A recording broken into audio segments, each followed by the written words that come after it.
Here's your daily updates. Newsman Dennis Daily offers his take on the events of the day in another daily video blog.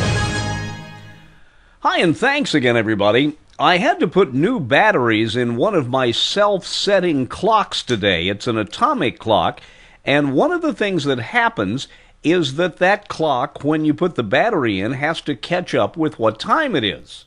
And as I sat there looking at the clock go round and round, I was reminded of a project I was engaged in college, and that was trying to invent a clock that worked on the metric system.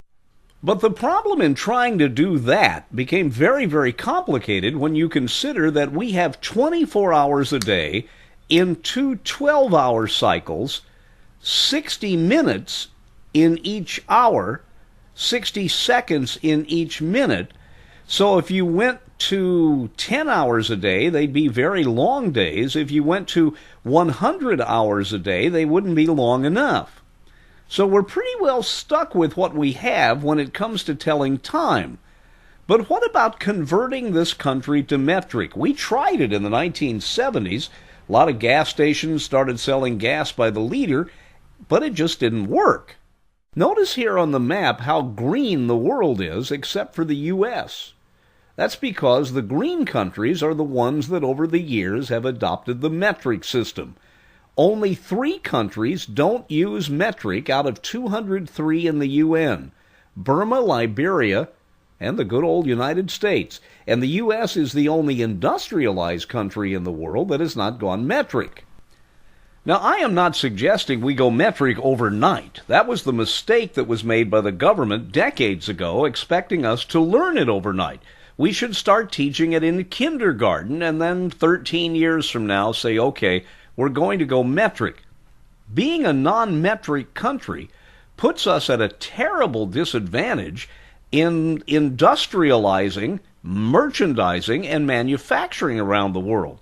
You know, there was a time when there weren't really very many standards, though, when it came to measurement, weight, length, which I guess is measurement, and all the other things that are common in trade.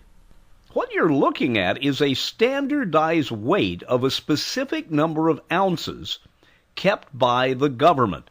There are copies around the world, but the first standardization happened in the 1700s in this country. But imagine you're a grocer out in the prairies, and maybe your pound only weighs 15 ounces instead of 16.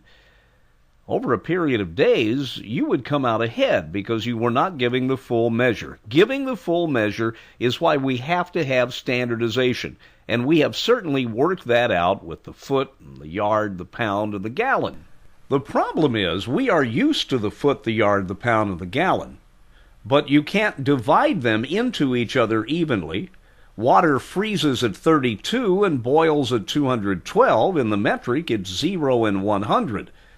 We not only cannot divide within our own form of measurements, they won't go evenly anywhere else in the world.